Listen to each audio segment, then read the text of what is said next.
안녕하세요, 주연입니다. 오늘은 아이패드 수채 풍경 그리는 과정을 자세히 설명드려 볼까 해요. 브러쉬 설명은 이전 영상 참고하시고요. 오늘 영상은 이어서 보면 좋을 것 같아요. 제가 아이패드를 구입하고 제일 처음 구매한 브러쉬예요. 그만큼 수채화에 물 만나는 그림을 디지털로 손쉽게 그려보고 싶었어요. 사실 구매한 브러쉬 중에서 제가 제일 자주 사용하고 싶은 그런 브러쉬입니다. 이 브러쉬는 꽤 사용감이 쉬운 편이라서 인물화나 수채 꽃그림, 또 풍경화 여러 가지 소재로 그려보면서 연습을 하고 있어요. 물론 실제 종이에 직접 물감으로 그린 그림에는 여전히 조금 못 미치는 점이 있습니다. 우연적인 효과나 다양한 붓터치, 또 풍부한 물맛 표현 등은 디지털 수채화의 한계점이 분명히 있기는 해요. 하지만 간편하게 아이패드만 열면 수채 그림을 그릴 수 있다는 디지털 도구의 편리함 또한 무시 못하는 매력인 것 같아요. 이 브러쉬의 표현 영역이 궁금하기도 하고 또 더 활용도를 높게 사용하고 싶어서 오늘 풍경화를 그려보았는데요. 오늘 참고 사진을 보면 이렇게 사물들이 우밀조밀해서 작은 크기의 오브젝트를 그릴 때 브러쉬 사용감이 어떨까 궁금해서 도전해 보았는데 그리는 과정을 보면서 또 어려웠던 부분도 뒷부분에 설명을 드려보겠습니다. 풍경화에서 주로 그리는 일소실점 뷰고요. 그리는 대상을 일단 평면적으로 단순하게 인지하세요. 하늘, 산, 나무,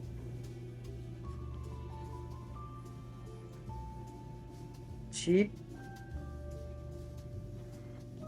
근경에 있는 나무, 또 물비침이 있는 호수 이런 식으로 면을 나누어서 생각하고요. 또 시작 전에 그릴 순서나 채색의 계획을 어느 정도 미리 생각해 두는 게 좋아요. 또 간단하게 작은 이미지로 연습을 해보는 것도 좋은 방법 중에 하나예요. 종이 질감 레이어 아래에 빈 레이어를 미리 충분히 만들어 놓았습니다. 레이어 11부터 하나씩 차곡차곡 올려가면서 그리면 되는데요. 6B 펜슬로 큰 덩어리 위주로 스케치를 합니다. 가로 소실점 선이 너무 중앙에 오지 않게 주의를 하는 게 좋겠죠. 자세히 그릴 필요는 없지만 단순하게 그리되 정확한 스케일과 위치 그리고 재미있게 그릴 수 있는 요소들을 스케치합니다. 하늘은 맨 아래 레이어겠죠. 메인 브러쉬로 시원하게 칠해주고요.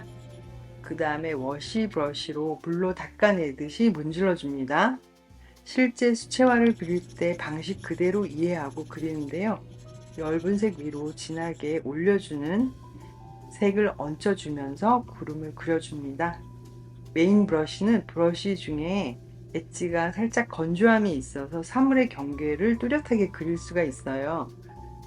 실제로 수채화를 그릴 때도 번지는 기법도 많이 사용하지만 마른 후에 섬세한 붓끝으로 사물의 형태를 그려주니까 그런 점을 잘 적용해서 그려줍니다. 사물의 형태의 외곽의 엣지를 잘 살려주어야 힘있는 그림을 그릴 수가 있어요. 흰 종이를 최대한 살려주고요. 산의 굴곡이나 눈싸임은 진한 색으로 덧칠을 해주었어요.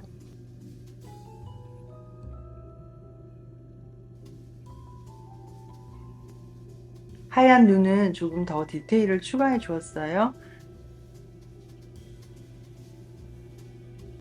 앞쪽에 산을 그려주는데 진한 색으로 명도 차이를 확 느껴지게 그렇게 칠합니다.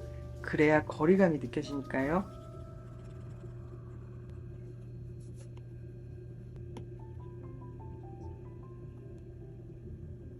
얼룩얼룩하지 않게 워시 브러쉬로 다시 문질러 주었어요. 산 밋밋해 보여서 질감을 표현해주고 있고요.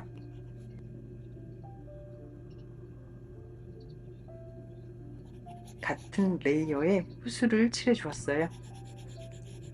굳이 다른 레이어를 만들지 않아도 될 것 같아요. 레이어를 최소화합니다. 불빛이 있는 집을 그려주는데 집 모양도 정확하게 엣지를 살려서 그립니다.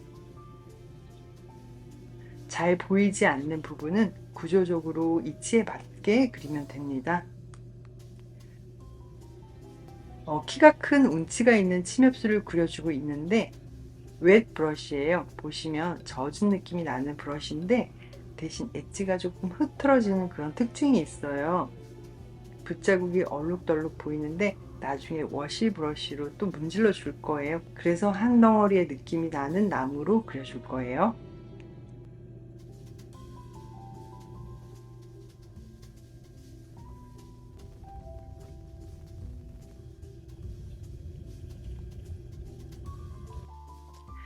나무가 너무 옅은 감이 있어서 하나를 복사를 하고 오퍼시티로 짙은 정도를 조절해 주었어요.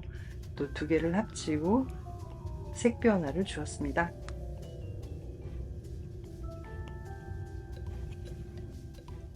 집 뒤에 어두운 부분을 그려주면 집의 형태를 더 도드라지게 할 수 있어요. 집과 나무를 뚜렷하게 분리를 시켜줍니다.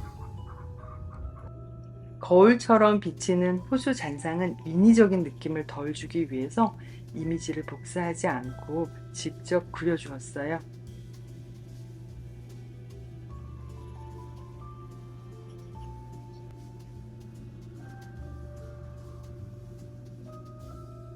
소금 효과 브러쉬는 앞쪽 풀숲 덩어리를 러프하게 그려주었고 나무와 집은 복사해서 뒤집어 주었어요. 조정해서 움직임 흐림 효과를 전체 레이어에 적용하고 다시 브러쉬로 바꾼 다음에 물결을 살짝 표현해 주었습니다. 근경에 있는 앞쪽 나무 가지를 그립니다. 가지를 먼저 그려서 나뭇잎이 뻗어나갈 위치를 대략 그려주는 거예요. 기준이 있으면 붓이 가는 길이 쉬워져요. 미술 브러쉬에서 오로라 브러쉬로 잎을 그려주었는데 간단하게 나뭇잎을 그릴 수 있었네요. 뒤쪽에 침엽수는 몇 개를 그려서 복사를 해서 분위기를 연출합니다. 일종의 패턴을 만들어주는 방식인데 불규칙과 규칙이 같이 공존하면 더 좋은 느낌을 줄 수가 있어요. 자연에는 항상 어디든 패턴이 존재를 하거든요. 활용할 수 있는 요소를 잘 이용하면 밋밋하게 그려지는 그림에서 벗어날 수가 있어요. 이쯤에서 레이어를 조금 정리해 주었어요. 레이어를 정리하는 이유는 단순하게 그리기 편하기 때문입니다. 이제부터는 디테일하게 정리를 해주는 과정이에요. 나무 엣지들을 조금 살려주고요. 집과 풀숲도 설명을 좀 더 해줘야겠죠. 디테일한 브러쉬가 없어서 이 부분은 6B 펜슬을 사용해서 그렸습니다.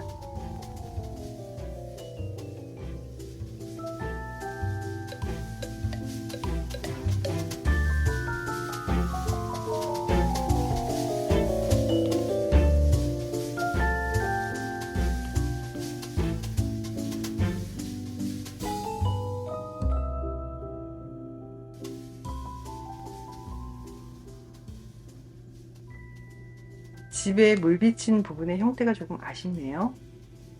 선적인 요소들을 이용해서 정리를 해줍니다. 점들도 잊지 말고 찍어주면 좋아요. 면을 칠하고 마무리는 선과 점들이 필요합니다. 오늘 영상은 여기까지입니다. 지금 보니까 아쉬운 부분이 많아 보이네요. 예리한 브러쉬들이 부족해서 작은 오브젝트를 그릴 때 표현이 조금 어려웠어요. 그래서 다른 브러쉬 조금 사용해 보았고요.